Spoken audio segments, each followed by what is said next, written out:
नगर पंचायत बूढ़नपुर सहित विकास खंड कोयलसा के सभी गांव में छठ पूजा धूमधाम से मनाया गया। बता दें कि उत्तर प्रदेश और खासकर बिहार में छठ पूजा का विशेष महत्व है। बता दें कि छठ सिर्फ एक पर्व नहीं है, बल्कि महापर्व है जो पूरे 4 दिन तक चलता है। नहाए खाए से इसकी शुरुआत होती है, जो डूबते और उगते हुए सूर्य को अर्घ्य देकर समाप्त होती है। ये पर्व साल में 2 बार मनाया जाता है, पहली बार चैत्र में और दूसरी बार कार्तिक में। चैत्र शुक्ल पक्ष षष्ठी पर मनाए जाने वाले छठ पर्व को चैती छठ और कार्तिक शुक्ल पक्ष षष्ठी पर मनाए जाने वाले पर्व को कार्तिकी छठ कहा जाता है। पारिवारिक सुख समृद्धि और मनोवांछित फल प्राप्ति के लिए ये पर्व मनाया जाता है। इसका एक अलग ऐतिहासिक महत्व भी है। छठ का पहला दिन नहाए खाए से शुरू होता है। बता दें कि छठ पूजा पर्व की शुरुआत नहाए खाए के साथ होती है। नहाए खाए से अगले 4 दिनों तक घर में शुद्धता का ध्यान रखा जाता है। लहसुन प्याज की मनाही होती है।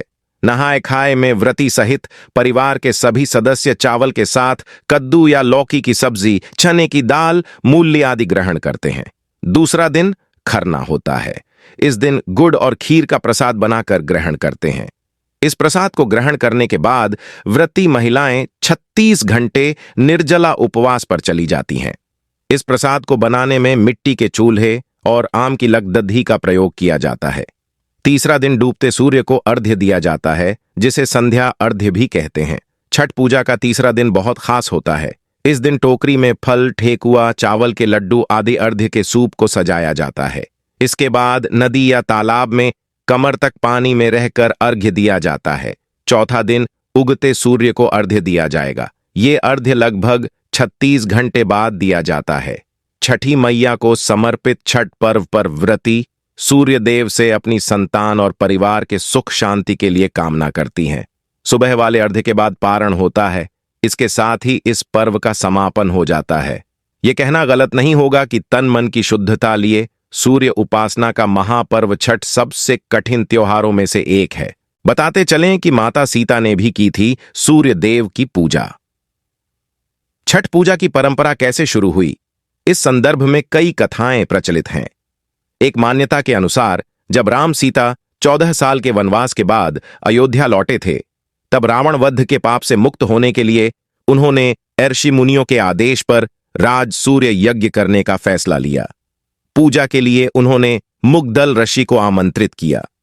मुग्दल ऋषि ने मां सीता पर गंगा जल छिड़ककर पवित्र किया और कार्तिक मास के शुक्ल पक्ष की षष्ठी तिथि को सूर्यदेव की उपासना करने का आदेश दिया।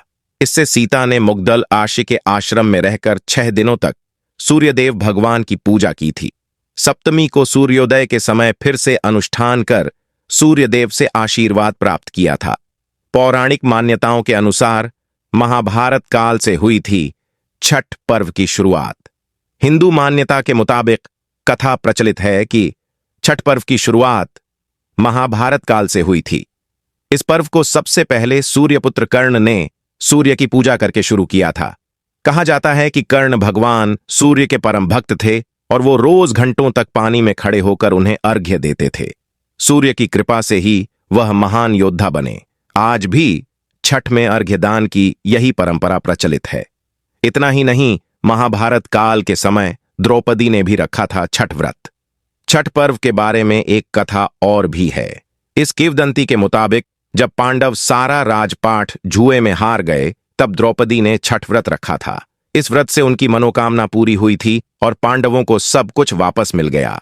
लोक परंपरा के अनुसार सूर्यदेव और छठी मैया का संबंध भाई बहन का है, इसलिए छठ के मौके पर सूर्य की आराधना फलदायी मानी गई। इसके प्रायोजक हैं एडवांस कंप्यूटर, निकट इंडियन बैंक, बूढ़नपुर, आजमगढ़। यदि आप अपनी बच्चे को कंप्यूटर की उत्तम शिक्षा देना चाहते हैं तो तुरंत संपर्क करें।